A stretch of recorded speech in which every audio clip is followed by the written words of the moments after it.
აზროვნებას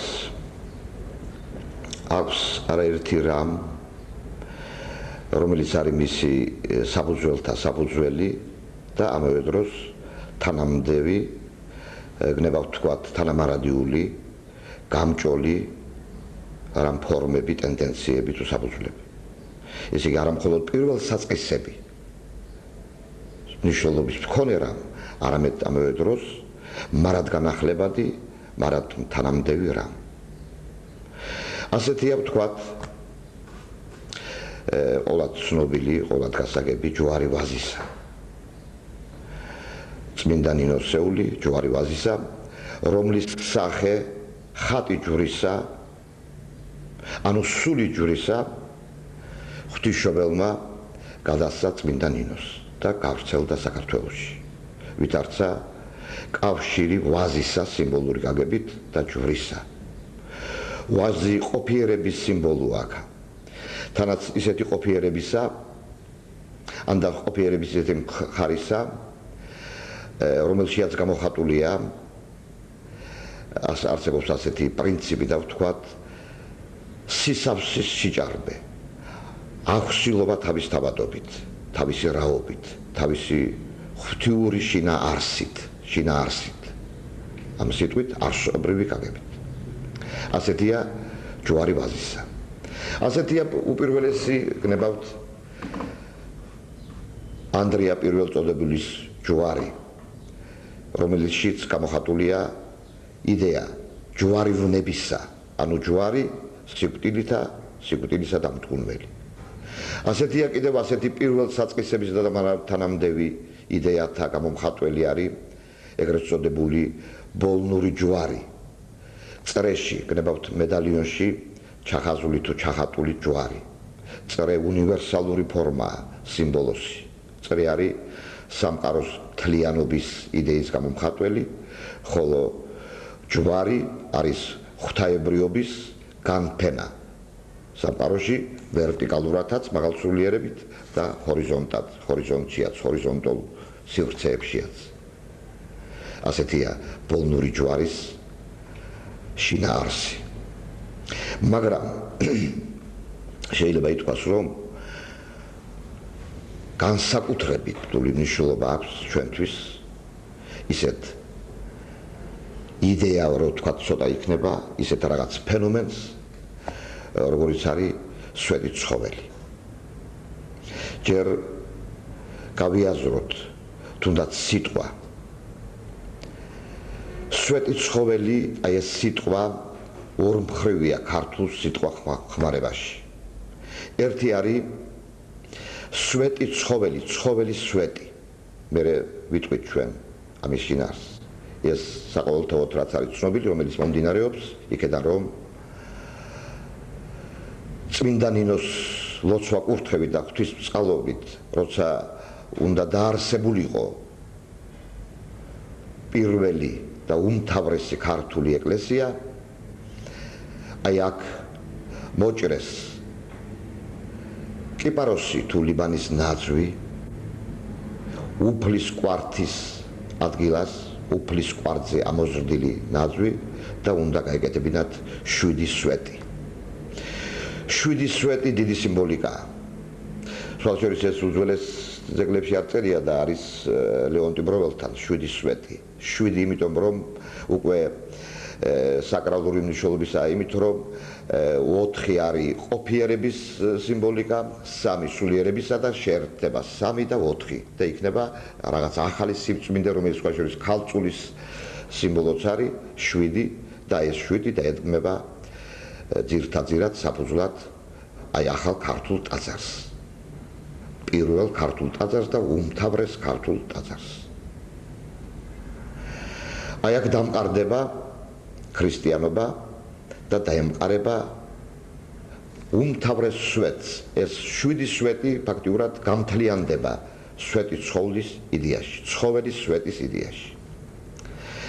განსაკუთრებით უნდა მივაქციოთ ყურადღება იმას ჩვენ, რომ აი ჩვენ ვამბობთ ხოლმე, რომ მე გადაიქცევა თქვა თანამდებად ქართული აზროვნებისა, განსაკუთრებული ყურადღება უნდა მივაქციოთ იმას, რომ ის ბოძი, თავისთავად დიდად მნიშვნელოვანი უფლის კვართზე ამოსდილი ბოძი გადაიქცევა სულად და სვეტი ცხოველი უკვე ჩვეულებრივი ბოძი კი აღარ არის, არამედ არის სული. პირდაპირ წერია ეს ტექსტებში, პირდაპირ განმარტებულია თუ გააზრებულია, რომ ეს არის ხან ცეცხლოვანიო ასეთი სვეტი, ხან ნათლის სვეტი, რომელიც დაემყარება უფლის კვართის ადგილს. თავისთავად წარმოვიდგინოთ სრულიად უბრალოდ, სრულიად ჩვეულებრივად განსაკუთრებული გააზრებების გარეშე, რანაირი უნდა ყოფილიყო ხე რაოდენობით მნიშვნელოვანი, რომელიც ამოვიდა მაინცსა და მაინც უფლის კვართის ადგილას. უკვე საკრალიზებულია ყოველგვარი ჩვეულებრივი მნახველის თუ გამგების მიერ. მაგრამ შემდეგ ეს გადაიქცა სასწაულმოქმედ სვეტად, ცხოველ სვეტად. მოდი ვთქვათ ამთავითვე, რომ ცხოველი ეგ სიტყვა აღარ არის ჩვეულებრივი აქა. უფლის ქართული სახელდება არის მაცხოვარი. უფლის სახელდებანი მრავალია, სხვადასხვანაირია სხვადასხვა ერებში თუ ენებში და აქ არის მაცხოვარი ქართულში. მაცხოვარობა ნიშნავს გარკვეული აზრით მხსნელობას, აი როგორც არის თქვათ რუსული სპას ან და ბერძნული სოტეროს. მაგრამ ქართულად ეს გაგებულია როგორც მარადიული განახლება, მარადიული სიცოცხლე. ამაზე იმიტომ მოგახსენებთ ამჯერად, ასე მოკლედ, რომ აი სწორედ ეს აზრია ჩადებული სვეტის ცხოველში. ის სვეტი მაცხოვარია ფაქტიურად, მაცხოვარი სვეტია. შემაერთებელი ქართული მიწისა ზეცასთან. ზედაპირულადაც ჩანს ალბათ თუ ამას ზედაპირულობა ქვია, რომ სად უნდა კითხვა ისმის თუ სად უნდა შეერთებულიყო საქართველო ზეცასთან.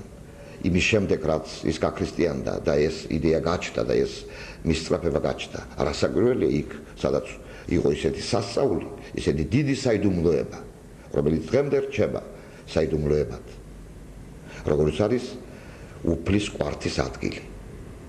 ჩვენ არ უნდა ვაკადროთ, შეიძლება ითქვას ასე, არ უნდა ვაკადროთ ზედმეტი მეცნიერობა თუ მეცნიერული ძიებანი ასეთ იდეას, როგორც არ შეიძლება მეცნიერებმა გადაწყვიტოს ღვთისწოდომა.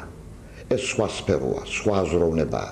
ეს არის სწორედ იდუმალთმეტყველება, რომელიც როგორც არის კეთილი კარგი ფრაზა თუ გამონათქვამი თუ გააზრება ქართულ მწერლობაში, სულითა ოდენ ხოლო საცნაურია. სულითა ხოლო საცნაურია. ამას ეს უნდა მიხვდე, ეს უნდა გეუწყოს, ეს უნდა გეჩვენოს თუ ეს უნდა გეხილვოს და არა განმარტოეს ბოლომდე. ეს განმარტეულობა იმას კი არ ნიშნავს, რომ ჩვენ ვარს ვამბობთ ფიქრზე. განმარტეულობა იმას ნიშნავს, რომ განმარტებას აქვს ზღვარი და რომ განმარტებები არ თავდება თანაც. ყოველი ნებისმიერი განმარტება დასაზღვრულია, მაგრამ არსებობს მარადიული პროცესი აზროვნებისა, მარადიული განმარტებანი იქნება ასე ვთქვათ. აი ასეთია სწორედ იდუმალთმეტყველებითი შინაარსი უფლის კვართისა, რომელიც იყო დიდი საიდუმლო ქართველი ერისა და რომელიც ეუწყა წმინდა ნინოს მანიცოდა სად მოდიოდა. მოდიოდა უფლის კვართის ადგილას და მოდიოდა ვიტყვით კიდევ ერთ მოდიოდა სვეტი ცხოვლის აღსამართავად. ეხლა ჩვენ მრავალ მხრივ განმარტავთ ხოლმე ნინოს ღვაწლს, ნინოს მოვაწეობის შედეგებს, მის მისიას და ასე ვთქვათ, მაგრამ შეიძლება ასეთი ფორმულირება პირდაპირ. ნინოს მოვაწეობის მიზანი იყო სვეტი ცხოვლის აღმართვა. ესე იგი შეერთება ქართული მიწისა ზეცასთან. ეხლა ამას ჩვენ თუ მხოლოდ მეტაფორულად გავიგებთ, აღვიქვამთ, ამასაც აქვს დიდი ადამიანური სილამაზე, ესეც ახლავს ამას, რომ უნდა შეერთდეს სვეტი ცხოვლით ქართული მიწა ზეცასთან, მაგრამ აქ ხომ მართლაც და იდუმალთმეტყველებისთვის განკუთვნილი დიდი რამ საიდუმლოებაა, დიდი რამ თანამხლები ამბავი. შემდეგ ეს გადაიქცევა არასაკვირველია მხატვრული განსახოვნების საფუძვლად და თავსი იჩენს თუ არსებობს იქ, სადაც ის ჩანს და სადაც არა ჩანს.